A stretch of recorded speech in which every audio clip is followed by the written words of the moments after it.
Let's hear from a psychologist about why he thinks men truly care about a woman's sexual history. Ryan Taraban, and this is Psychax, Better Living Through Psychology. And the topic of today's short talk is why men care about a woman's sexual history. Most men on some level already understand the answer to this question. So this episode is specifically designed to help the women out there. Women, I imagine that the emphasis that men can put on your sexual history can feel somewhat baffling, especially if we're talking about experiences that occurred before the man in your life even knew you. You might think, all that is in the past. That was then and this is now, and I'm here with you now. So really, what's the issue? Well, I'm here to explain what the issue is. But before I do so, please remember to like this episode and subscribe to this channel. It takes less than a second, costs you nothing, and it's a great way to help spread this message. So if you like what you're hearing, then please do the thing.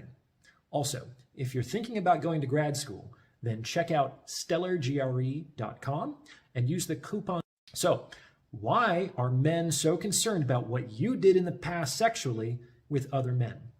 The answer is actually complex and multifaceted. There are two general components.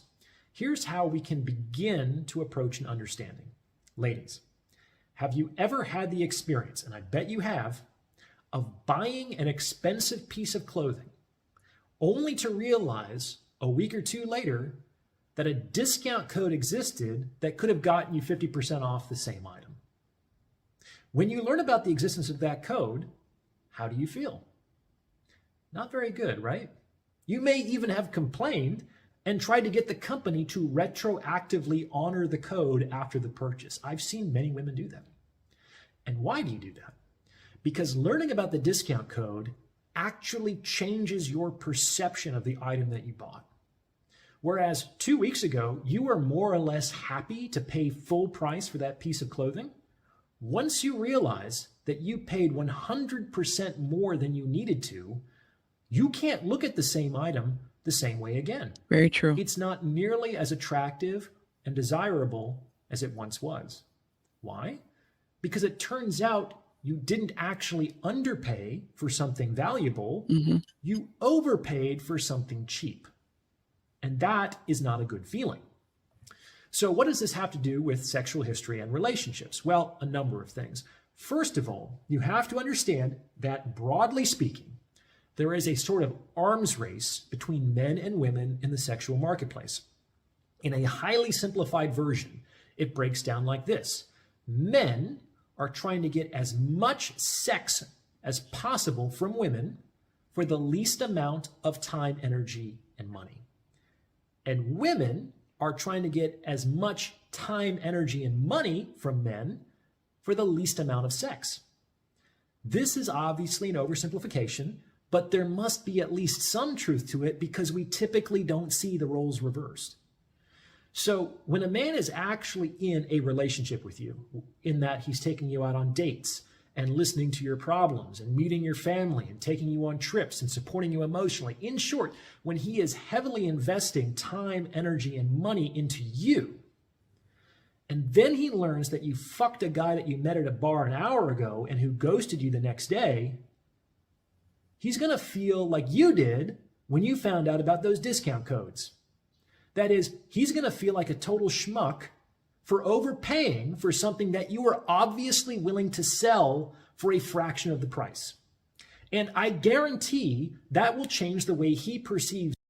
Because in his eyes, your value has been diminished by the fact of that act.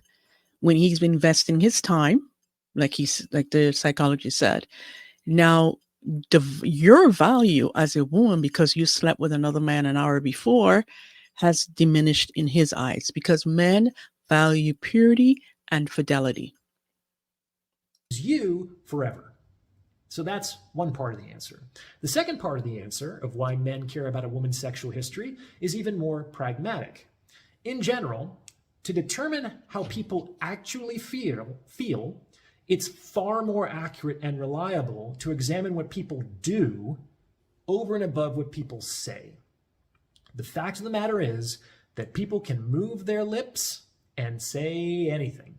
They can say things like, I love you, or you're the best I've ever had, or I can't stop thinking about you. People can say whatever they want.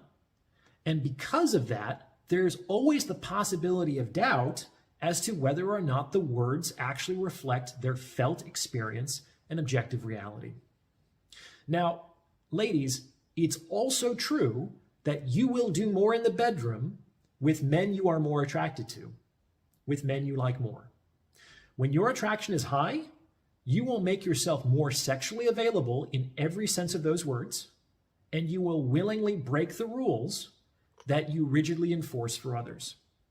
So if you put two and two together, you can see that learning about a woman's sexual history is a way for men to kind of confirm a woman's words with her actions and to determine how attracted a woman actually is to them. Why?